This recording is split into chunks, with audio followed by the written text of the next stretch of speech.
ಕ್ಷೇತ್ರದ ಜನರಿಗೆ ಬಹುದಿನಗಳ ಕನಸಾಗಿದ್ದ ರೈಲು ಸಂಚಾರಕ್ಕೆ ಹೊಸ ಭರವಸೆ ಸಿಕ್ಕಿದೆ. 2027ರ ಅಂತ್ಯದೊಳಗೆ ಕೊರಟಗೆರೆ, ಮಧುಗಿರಿ, ಪಾವಗಡ ಮಾರ್ಗದಲ್ಲಿ ರೈಲು ಸಂಚಾರ ಆರಂಭವಾಗಲಿದೆ ಎಂದು ಕೇಂದ್ರ ರೈಲ್ವೆ ಮತ್ತು ಜಲಶಕ್ತಿ ಸಚಿವ ವಿ ಸೋಮಣ್ಣ ಘೋಷಿಸಿದ್ದಾರೆ. ಆದರೆ ಇದೇ ಕಾರ್ಯಕ್ರಮದಲ್ಲಿ ಬಿಜೆಪಿ ಮಂಡಲ ಅಧ್ಯಕ್ಷರಿಗೆ ಸಚಿವರು ಬಹಿರಂಗವಾಗಿ ತರಾಟೆ ತೆಗೆದುಕೊಂಡ ಘಟನೆ ಕೂಡ ಗಮನ ಸೆಳೆಯಿತು. ಕೊರಟಗೆರೆ ಪಟ್ಟಣದ ಬೈಪಾಸ್ ರಸ್ತೆ ಸಮೀಪ ಶನಿವಾರ ನಡೆದ ರೈಲ್ವೆ ನಿಲ್ದಾಣ ಕಾಮಗಾರಿಯ ಗುದ್ದಲಿ ಪೂಜೆ ನೆರವೇರಿಸಿ ಮಾತನಾಡಿದ ಕೇಂದ್ರ ಸಚಿವ ವಿ ಸೋಮಣ್ಣ, ಸುಮಾರು 2,500 ಕೋಟಿ ವೆಚ್ಚದ ತುಮಕೂರು ರಾಯದುರ್ಗ ರೈಲು ಮಾರ್ಗ ಕಾಮಗಾರಿ ಮತ್ತೆ ವೇಗ ಪಡೆದುಕೊಂಡಿದ್ದು 2027ರ ಅಂತ್ಯದೊಳಗೆ ರೈಲು ಸಂಚಾರ ಆರಂಭಿಸುವ ಗುರಿ ಹೊಂದಲಾಗಿದೆ ಎಂದು ತಿಳಿಸಿದರು. ಇದೇ ವೇಳೆ ದಾಬಾಸ್ಪೇಟೆ, ಕೊರಟಗೆರೆ, ಮಧುಗಿರಿ, ಪಾವಗಡ, ಕಲ್ಯಾಣದುರ್ಗ ರಾಷ್ಟ್ರೀಯ ಹೆದ್ದಾರಿ ಯೋಜನೆಯ ರೂಪರೇಷೆಯು ಸಿದ್ಧವಾಗಿದೆ ಎಂದು ಹೇಳಿದ ಸಚಿವರು, ಕೇಂದ್ರ ಮತ್ತು ರಾಜ್ಯ ಸರ್ಕಾರಗಳು ಒಟ್ಟಾಗಿ ಕೆಲಸ ಮಾಡಿದಾಗ ಮಾತ್ರ ಅಭಿವೃದ್ಧಿ ಸಾಧ್ಯ ಎಂದು ಅಭಿಪ್ರಾಯಪಟ್ಟರು. ಕಾರ್ಯಕ್ರಮದಲ್ಲಿ ಜನರ ಹಾಜರಾತಿ ಕಡಿಮೆ ಕಂಡು ಬಂದ ಹಿನ್ನೆಲೆಯಲ್ಲಿ ಬಿಜೆಪಿ ಮಂಡಲ ಅಧ್ಯಕ್ಷ ರುದ್ರೇಶ್ ಅವರನ್ನ ವೇದಿಕೆಯಲ್ಲಿ ತರಾಟೆಗೆ ತೆಗೆದುಕೊಂಡ ಸಚಿವ ಸೋಮಣ್ಣ, ನನ್ನ ಕಾರಿನಲ್ಲಿ ಓಡಾಡುವುದನ್ನ ಬಿಟ್ಟು ಕಾರ್ಯಕರ್ತರನ್ನ ಸೇರಿಸುವ ಕೆಲಸ ಮಾಡಿ ಎಂದು ಅಸಮಾಧಾನ ವ್ಯಕ್ತಪಡಿಸಿದರು. ಮತ್ತೊಂದು ವಿವಾದ, ಈ ಕಾರ್ಯಕ್ರಮಕ್ಕೆ ಆಹ್ವಾನ ಪತ್ರಿಕೆ ನೀಡದಿರುವುದು ಕೂಡ ಚರ್ಚೆಗೆ ಕಾರಣವಾಯಿತು. ಸರ್ಕಾರಿ ಅಧಿಕಾರಿಗಳು, ಜನಪ್ರತಿನಿಧಿಗಳು ಹಾಗೂ ಪತ್ರಕರ್ತರಿಗೆ ಆಹ್ವಾನ ನೀಡಿಲ್ಲ ಎಂಬ ಆರೋಪ ಕೇಳಿಬಂದಿದೆ.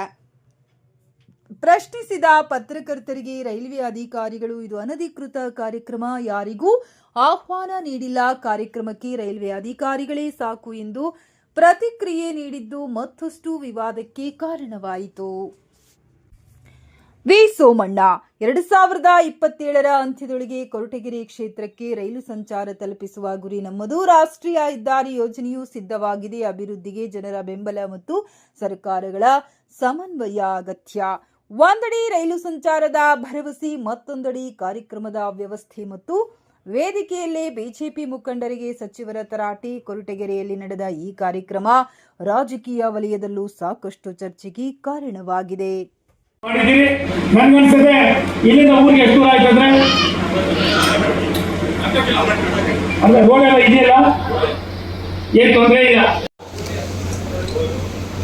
ಹೊಸ ಮಾರ್ಗದ ಕಾರ್ಯಕ್ರಮದಲ್ಲಿ ನಾವು ಕೊರಟಗೆರೆ ತಾಲೂಕಿನ ಕೊರಟಗೆರೆಯಲ್ಲಿ ರೈಲ್ವೆ ಸ್ಟೇಷನ್ನ ಸಾಂಕೇತಿಕವಾಗಿ ಗುದ್ದಲಿ ಪೂಜೆಯನ್ನು ನೆರವೇರಿಸುವುದಕ್ಕೆ ಮೂಲ ಕಾರಣರಾಗಿರ್ತಕ್ಕಂಥ ನಮ್ಮ ರೈಲ್ವೆ ಇಲಾಖೆಯ ಮುಖ್ಯ ಅಧಿಕಾರಿಗಳಾಗಿರ್ತಕ್ಕಂಥ ಚಿತ್ರಾದ ಪ್ರಸಾದ್ ಅವರೇ,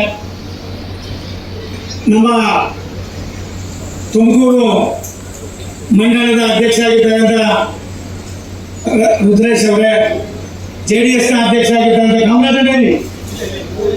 ಕಾಮರಾಜ್ ಅವರೇ, ನಮ್ಮೆಲ್ಲರ ಹಿರಿಯರು, ಆತ್ಮೀಯರು, ನಮ್ಮ ಪಕ್ಷದ ಅಭ್ಯರ್ಥಿಗಳು ಈ ಕಾರ್ಯಕ್ರಮ ಬರಬೇಕಾಗಿತ್ತು.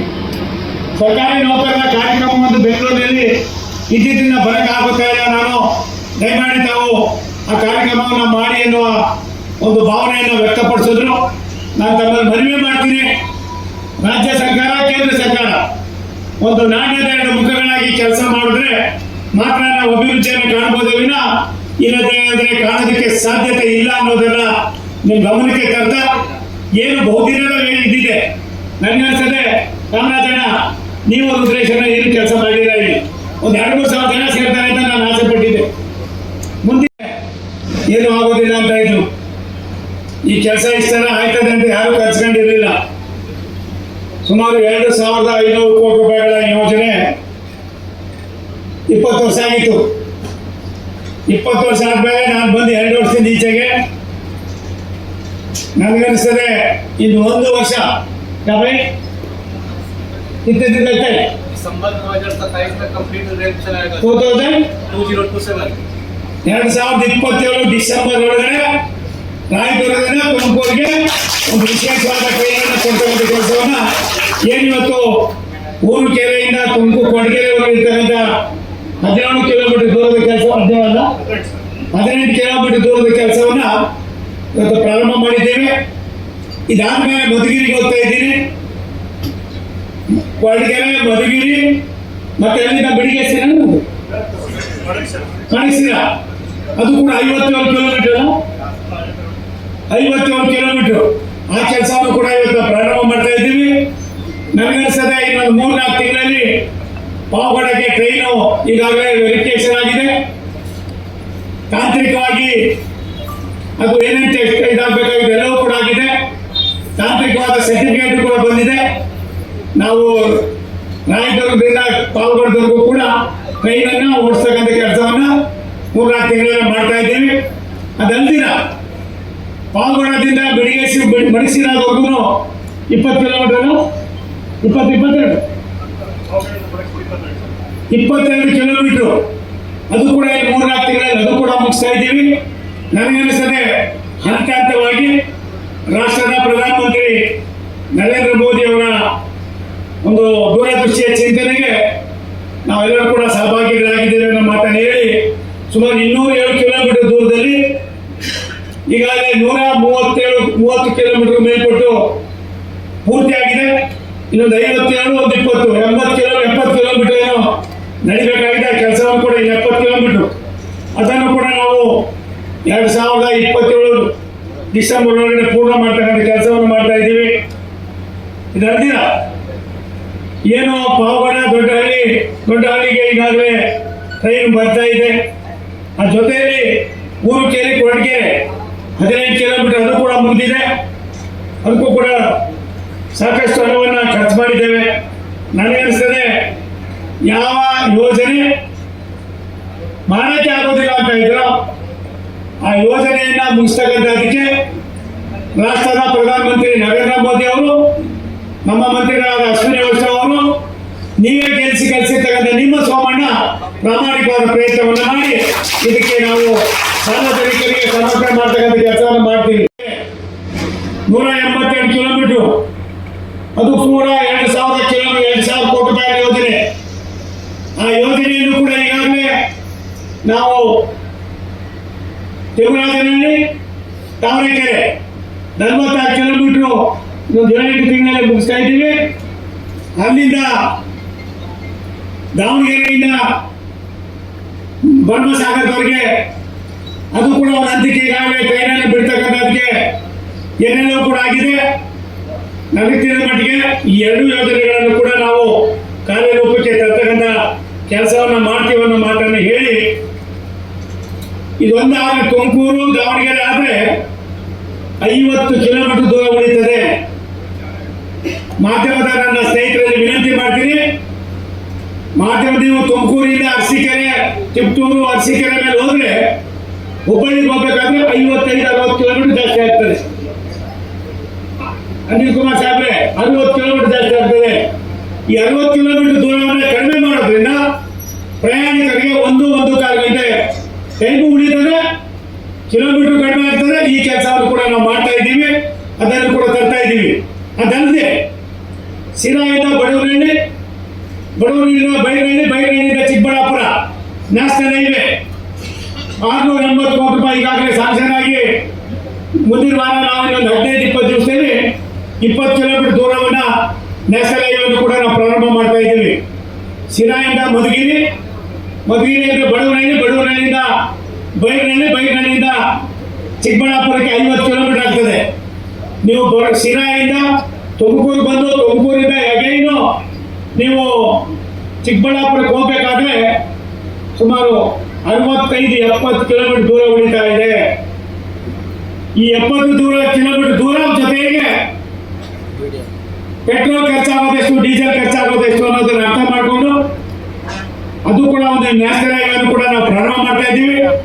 ನನಗನ್ನಿಸದೆ ಕೊರಟಗೆರೆ, ಮಧುಗಿರಿ, ಪಾವಗಡ ಮತ್ತೆ ಸಿರಾ ತುಮಕೂರಿನ ಅವಿಭಾಜ್ಯ ಅಂಗವಾಗಿ, ಅಭಿವೃದ್ಧಿಯ ಸಂಕೇತವಾಗಿ ಈ ಭಾಗ ಎಷ್ಟು ಇನ್ನುಳಿದಿತ್ತು ಅಷ್ಟೇ ಮುಂದುವರ್ತಕ್ಕಂಥ ಕೆಲಸಕ್ಕೆ ರಾಷ್ಟ್ರದ ಪ್ರಧಾನಮಂತ್ರಿ ನರೇಂದ್ರ ಮೋದಿ ಅವರ ದೂರದೃಷ್ಟಿಯ ಚಿಂತನೆಯಲ್ಲಿ ನಾವೆಲ್ಲರೂ ಕೂಡ ಕೈ ಜೋಡಿಸಿದ್ದೀವಿ ಅನ್ನೋ ಮಾತನ್ನ ಹೇಳಿ ಅಲ್ಲಿ ರಾಜಣ್ಣ ಸಾಹೇಬರು ಕಾಯ್ತಾ ಇದ್ದಾರೆ.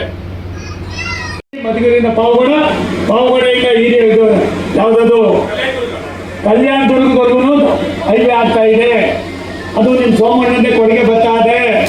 ನಿಮ್ಮ ನೋಟಿಗೆ ಏನು ಬೆಲೆ ಇದೆ ಅಂತ ತೋರಿಸ್ತೀನಿ. ಏನಾಗಿದೆ, ಎಲ್ಲೋ ಒಂದು ಕಡೆ ಸರ್ಕಾರಗಳು ಒಡಂಬಡಿಕೆ ಇಲ್ಲದವ್ರಿಗೆ ಕೆಲಸ ಮಾಡೋದು ಕಷ್ಟ ಆಯ್ತದೆ.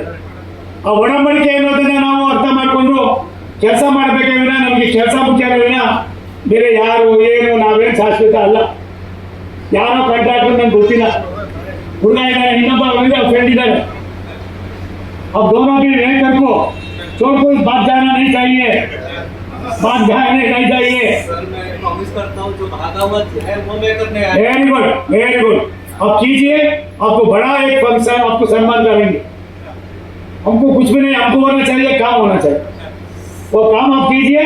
क्या तो अभी थोड़ा थोड़ा मुश्किल रहे तो दूसरा रहे तो मुझे फोन कीजिए, नहीं तो बड़ा बहुत एक इधर सभी पार्टी, इधर बीजेपी, कांग्रेस, जनता दल नहीं है. हमको होना चाहिए डेवलपमेंट, और डेवलपमेंट में हमें सभी मिलकर काम करने का मौका करता है. इसलिए मेरा इतने एक संदेश है, ये काम विद इन 1 ईयर में कंप्लीट होने का, क्या क्या ऐसा करना, क्या करना आप चिंता कीजिए. 1.5 ईयर है, 18 मंथ्स में कंप्लीट कर को आप बहुत बड़ा मैसेज दीजिए. आपको भी भगवान आपको अच्छा करेंगे करको मैं प्रार्थना करको निम्ಗೆಲ್ಲ ಒಳ್ಳೆಯದಾಗಲಿ. ಕೊಡಬೇಕು, ಕೊಡ್ತೀರಾ? ಇವ್ರಿಗೆ ಎಲ್ಲದೇ ಇರ್ತಕ್ಕಂಥ ಯಾರೋ ಯಾವುದೋ ದೇಶದಿಂದ ಯಾವುದೋ ರಾಜ್ಯದಿಂದ ಎಲ್ಲೋ ಒಂದು ಕಡೆ ಬರ್ತೀವಿ, ವಾಸ ಮಾಡ್ತೀವಿ. ಮತ್ತೆ ನಾವು ನಮಗೆ ಹೋದಾಗ ಮಾತ್ರನೇ ಇವೆಲ್ಲವೂ ಕೂಡ ಅಧಿಕಾರ ಇರೋದು ಭಾರತ ಸರ್ಕಾರ. ಇವರಿದ್ದಾಗ ಇದೇ ರೀತಿ ಮಾಡಿದ್ರ? ಈ ದೇಶವನ್ನು 55-60 ವರ್ಷ ಆಳಿದ್ರಲ್ಲ, ಹೀಗೆ ನಡ್ಕೊಂಡಿದ್ರ? ಇವ್ರಿಗೆ ಏನಾಗಿದೆ ಹೇಳೋರು ಕೇಳೋರು ಯಾರೂ ಇಲ್ಲ. ಉದ್ದಟತನದ ಪರಮಾವಧಿ ಆಗಿದೆ. ಇದಾಗಬಾರ್ದು. ಭಾರತ ಸರ್ಕಾರ, ರಾಷ್ಟ್ರದ ಪ್ರಧಾನಮಂತ್ರಿ ನರೇಂದ್ರ ಮೋದಿ ಅವರು ಇರ್ಬೋದು, ಬಾಬಾ ಸಾಹೇಬ್ ಅಂಬೇಡ್ಕರ್ ಅವರು ಸಂವಿಧಾನ ಶಿಲ್ಪಿಯ ಕೆಲವಾರು ಸೂಚನೆಗಳೇನಿದೆ ಅದನ್ನು ಯಥಾವತ್ತಾಗಿ ನಡ್ಕೊಂಡ್ರೆ ಮಾತ್ರ ನಾವು ಭಾರತೀಯರು. ಸಂವಿಧಾನ ಶಿಲ್ಪಿ ಎಂದೂ ಕೂಡ ಎಲ್ಲೋ ಒಂದು ಕಡೆ ಯಾರೋ ಬಂದರೂ ನೀವೇನು ಬೇಕಾದ್ರೂ, ರಾಜ್ಯ ಸರ್ಕಾರದ ಅಧಿಕಾರ ಎಷ್ಟಿದೆ ರಾಜ್ಯ ಸರ್ಕಾರ, ಕೇಂದ್ರ ಸರ್ಕಾರದ ಅಧಿಕಾರ ಏನಿದೆ ಕೇಂದ್ರ ಸರ್ಕಾರ, ಅದನ್ನು ಬಿಟ್ಟು ಗಣೇಶನ್ ಮಾಡೋದ್ರೆ ಅವ್ರು ಅಪ್ಪನ ಮಾಡ್ತಕ್ಕಂಥ ಈ ವ್ಯವಸ್ಥೆ ಇದೆಯಲ್ಲ, ಇದಕ್ಕೆ ನೀವು ತಿಲಾಂಜಲಿ ಹಾಕಿ ದಯವಿಟ್ಟು ಬೇರೆ ಬೇರೆ ರಾಜ್ಯದ ಪ್ರಗತಿ ಇರ್ಬೋದು, ಇವತ್ತಿನ ಸಂದರ್ಭ ಇರೋದು, ಇವತ್ತಿನ ಕ್ಲಿಷ್ಟ ಪರಿಸ್ಥಿತಿ ಇರ್ಬೋದು, ಇದ್ರ ಬಗ್ಗೆ ಆದ್ಯತೆ ಕೊಡಿ. ಯಾವುದೋ ನಿಮ್ಗೆ ಪರಮಾಧಿಕಾರ ಅಲ್ವೋ, ಆ ಪರಮಾಧಿಕಾರ ಅಲ್ಲದೇ ಇರ್ತಕ್ಕಂಥ ಈ ರೀತಿಯಾದ ಕೆಲಸಗಳಿಗೆ ನೀವು ಕೈ ಹಾಕೋದ್ರಿಂದ ನಿಮ್ಮ ಗೌರವಕ್ಕೆ ಧಕ್ಕೆ ಬರ್ತದೆ. 2 ವರ್ಷ ಆದರೂ ನೀವು ಇನ್ನೂ ಅರ್ಥ ಮಾಡ್ಕೊಳ್ದೆ ಹೋದರೆ ನಾನು ನ್ಯೂ ಕಮರ್ ಕಡೋ ಮಾರೆ. ನೀನೆಷ್ಟು ವರ್ಷ ಆಯ್ತು ಬಂದು? 18 ವರ್ಷ ಆಯ್ತು. ಮತ್ತೆ ನೀನೇ ನನಗಿನ್ನ ಸೀನಿಯರ್, ಇವನೇ ಸೀನಿಯರ್. ನೀನೇ ನನಗೆ ಅಡ್ಜಸ್ಟ್ ಆಗು ಅಂದರೆ ನೀನೇ ನನಗೆ ಇಲ್ವಲ್ಲ ಕೇಳಿ ನಾನೇನೋ ಮಾಡಲಿ ಹೇಳೋ ರಾಜ. ಯಾರಿಗೆ ದೊಣ್ಣೆ ತಗೊಳ್ಳಿ ನಾನು? ಕುಡಿಯೋ ನೀರಿನ ಘಟಕ ಓಪನ್ ಮಾಡಿಲ್ಲ ಸರ್. ಎಲ್ಲ ಅಭಿವೃದ್ಧಿ ಕಾಮಗಾರಿ ಮಾಡ್ತಿದ್ದಾರೆ ಸರ್. ಯಾರಿಗಾದ್ರೂ ಮಾಹಿತಿನೇ ಇರಲಿಲ್ಲ ಅಂದ್ರೆ ಹೇಗೆ ಸರ್? ಗ್ರೌಂಡ್ ತಲುಪಲ್ಲ ಸರ್. ಆಫೀಸರ್ಸ್ ಅಂತ ಹೇಳಿ ಸರ್, ಅವರು ಮಿಸ್ಕಮ್ಯುನಿಕೇಟ್ ಮಾಡಿರ್ತಾರೆ. ನಿಮಿಷ ತಾಳು, ಯಾರು ನನ್ನ ಕೈಗೆ ಇನ್ನೂ ಸಿಕ್ಕಿಲ್ಲ. ನಮ್ಮವರು ಇನ್ನೂ ಕೂಡ ಮೈಗೆ ಎಣ್ಣೆ ಹಾಕ್ಕೊಂಡವ್ರೆ. ನಮ್ಮಲ್ಲಿರ್ತಕ್ಕಂಥ ಬಹುತೇಕರು ಕೂಡ ಎಲ್ಲ ಒಂದು ಕಡೆ ಏನು ಎತ್ತು ಅನ್ನೋ ಒಂದು ಇದರೊಳಗೆ ಇದ್ದಾರೆ. ನನಗೆ ಇಷ್ಟ ಆಗೋದು, ನಾನು ಐ ಬಿಲೀವ್ ಗಾಡ್. ನನ್ನ ಕೆಲಸ ನಾನು ಮಾಡ್ತೀನಿ. ಜನಗಳಿಗೆ ರಾಷ್ಟ್ರದ ಪ್ರಧಾನಮಂತ್ರಿ ನರೇಂದ್ರ ಮೋದಿಯವರ ದಿನಚರಿಯನ್ನು, ಕಾರ್ಯಕ್ರಮವನ್ನು ದೇಶಕ್ಕೆ ಸಮರ್ಪಣೆ ಮಾಡ್ತಕ್ಕಂಥ ಕೆಲಸವನ್ನು 2 ವರ್ಷ ಮಾಡ್ತಾ ಇದ್ದೀನಿ. ಅಭಿವೃದ್ಧಿ ಕೆಲಸಗಳನ್ನ ಮಾಡ್ತಿದ್ದೀರಾ ಸರ್? ಖಂಡಿತ ಮಾಡ್ತಿದ್ದೀರಾ. ಎಷ್ಟು ಮಟ್ಟಿಗೆ ತಲುಪಬೇಕೋ ತಲುಪೋದಕ್ಕೆ ಪ್ರಚಾರ ಕೊಡಬೇಕೋ, ಪುಣ್ಯ ಹಾಕ್ಬೇಕು, ಕೊಡ್ತಾರೋ ಬಿಡ್ತಾರೋ ಇದಕ್ಕೆ ಸಂಬಂಧ ಇಲ್ಲ. ನಾವು ಬರ್ತೀವಿ ಅಂದ್ರು ಯಾಕೆ ಬಂದಿದ್ದೀರಾ ಅಂತ ಕೇಳ್ತಾರೆ ಸರ್. ನಮ್ಮಲ್ಲಿ ಎಲ್ಲೋ ಒಂದು ಕಡೆ ನಾನು ಅವಾಗ ನಿಮ್ಗೆ ಹೇಳಿದ್ದು, ಸೂಕ್ಷ್ಮವಾಗಿ ಹೇಳಿದ್ದೀನಿ. ಇದಕ್ಕಿಂತ ಜಾಸ್ತಿ ಹೇಳೋದಿಲ್ಲ. ಅಡ್ಜಸ್ಟ್ ಮಾಡ್ಕೊಂಡು ಹೋಗೋಣ. ಹಣೆ ಬರೋ ಯಾರಪ್ಪನ ಮನೆಯದು ಅಲ್ಲ. ನಾನೇನಿಲ್ಲ ಅರ್ಜಿ ಹಾಕಿರಲಿಲ್ಲ, ಬಂದಿದ್ದೀನಿ. ಋಣ, ಜನಗಳ ಋಣ ಏನು ಅನ್ನೋದನ್ನು ನೀವೇ ಅರ್ಥ ಮಾಡ್ಕೊಂಡಿದ್ದೀನಿ. ನಾನೇನು ಹೇಳಬೇಕಾಗಿಲ್ಲ. ಇನ್ನೊಬ್ಬ ನನ್ನಷ್ಟು ಕಷ್ಟಪಟ್ಟು ವಾರಕ್ಕೊಂದಲ್ಲ 2 ಏನಾದ್ರು ಒಂದೊಂದು ಕಾರ್ಯಕ್ರಮ ಮಾಡ್ತಾಯಿರ್ತೀನಿ. ನಾನು MP, ಸುಲಭದ ಕೆಲಸ ಇಲ್ಲ. ಆಯಿತು, ಅದಕ್ಕೆ ಮಾಡ್ತಾಯಿದ್ದೀವಿ. ದಯವಿಟ್ಟು ಕ್ಷಮಿಸಿಕೆ ಕೇಳಿ ಮಾಡೋಣ. ಒಳ್ಳೊಳ್ಳೆ ಕೆಲಸ ಆಗಿ ಮಧುಗಿರಿಗೆ ಹೋಗ್ಬೇಕು. ಇಲ್ಲಿ ಸಾಂಕೇತಿಕವಾಗಿ 4 ಸ್ಟೇಷನ್ಗಳನ್ನು ನಾವು ಯಾಕೆ ಮಾಡ್ತಾಯಿದ್ದೀವಿ ಅಂದರೆ ಪದೇ ಪದೇ ನೀವು ಕೇಳೋರಿ, ಯಾವಾಗ ಬರ್ತಾಯಿದೆ ಟ್ರೈನು, ಯಾವಾಗ ಬರ್ತಾಯಿದೆ ಟ್ರೈನ್, ನಿಮ್ಗೆ ಅದಕ್ಕೆ ಕರ್ಕೊಂಡ್ಬಂದಿದ್ದು. ಯಾಕೆ ಹೇಳ್ತೀರಂದರೆ ಭಾರಿ ತಾಂತ್ರಿಕವಾಗಿ ಒಂದು ಹೈವೇಗಳು ಮಾಡೋದು ಭಾರಿ ಸುಲಭ. ಸ್ಟೇಟ್ ಹೈವೇ ಇರ್ಬೋದು, ನ್ಯಾಷನಲ್ ಹೈವೇ ಸುಲಭ. ಒಂದು ರೈಲ್ವೆ ಲೈನ್ ಹಾಕೋದಿದೆಯಲ್ಲ, ಅದು ಅದಕ್ಕಿಂತ ಟಫ್ ಜಾಬ್ ಇನ್ನೊಂದಿಲ್ಲ. ಆದರೆ ತುಂಬ ದಿನದಿಂದ ಇದು ಬಿದ್ದಿದ್ದಂಥ ಕೆಲಸವನ್ನು ನಾವೇ ಕೈಗೆತ್ಕೊಂಡು ಅಪ್ಲಿಕೇಶನ್ ಮುಗಿಸಿ ಎಲ್ಲ ಮಾಡಿ ಪರಿಹಾರ ಕೊಟ್ಟು ಟೆಂಡರ್ ಮಾಡಿ ಕೆಲಸನೂ ಪ್ರಾರಂಭ ಮಾಡಿಬಿಟ್ಟಿದ್ದೀವಿ. ಇನ್ನೊಂದು 55-60 ಕಿಲೋಮೀಟ್ರ್ ಮುಗಿದಿದೆ. ಈ 55-60 ಕಿಲೋಮೀಟ್ರ್ ದೂರವನ್ನು ಇನ್ನು 1.5 ವರ್ಷದಲ್ಲಿ ಮುಗಿಸಿ 2027 ಡಿಸೆಂಬರ್ ಒಳಗಡೆ ಇವತ್ತು ರಾಯದುರ್ಗ, ತುಮಕೂರನ್ನು ನಾವು ಸಾರ್ವಜನಿಕರಿಗೆ ಸಮರ್ಪಣೆ ಮಾಡ್ತೀವಿ.